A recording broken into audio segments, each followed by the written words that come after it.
રાજકોટ શહેરના કાલાવડ રોડ પર આવેલ આવાસ યોજના ક્વાર્ટર નજીકનો એક વિડીયો સોશિયલ મીડિયા પર વાયરલ થયો છે, જેમાં બે યુવતી વાહન લઈને જતા અકસ્માત સર્જાયો હતો. જે બાદ વાહન નુકસાની અંગે ખર્ચ માંગતા વાહન અથડાવનાર યુવતીએ ગુસ્સામાં પોતાના જ એક્ટિવામાંથી પેટ્રોલ કાઢી આગ ચાંપી દીધી હતી. જો કે આ વિડીયો વાયરલ થતા રાજકોટ તાલુકા પોલીસ દ્વારા યુવતી સામે જીપી એક્ટ કલમ 135 મુજબ કાર્યવાહી હાથ ધરાઈ છે.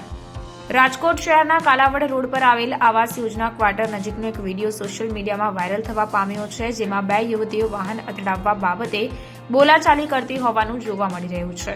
જે પૈકી વાહન અથડાવનાર યુવતી હાથમાં ધારદાર દાતરડું ખુલ્લેઆમ લઈને સામેવાળી યુવતીને ડરાવી રહી છે અને ત્યાંથી નાસી જવાની કોશિશ કરે છે, પરંતુ યુવતી વાહનની આગળ ઊભી રહી જતા વાહન અથડાવનાર યુવતીએ પોતાનું એક્ટિવા પછાડી તેમાં દાતરડું મારી પેટ્રોલ કાઢી એક્ટિવા પર પેટ્રોલ છાંટીને આગ ચાંપી દીધી હતી.